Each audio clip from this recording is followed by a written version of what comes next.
Hi, I'm Gail Bradshaw, and I am so excited to work with you.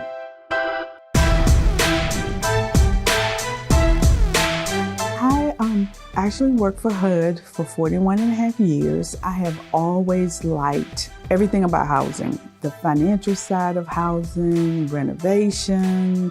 I've owned a few properties with my mother, and at HUD, I considered myself an advocate for homeowners.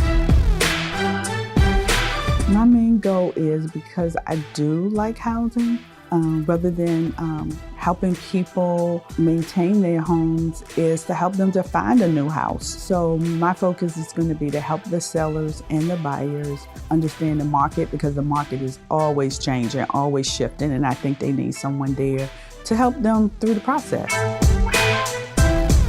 I think I'm a very good listener.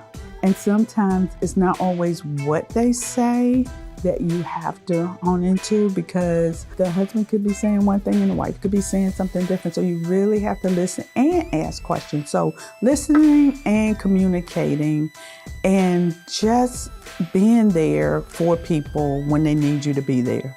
My name is Gail Bradshaw, and I am licensed in the state of Maryland.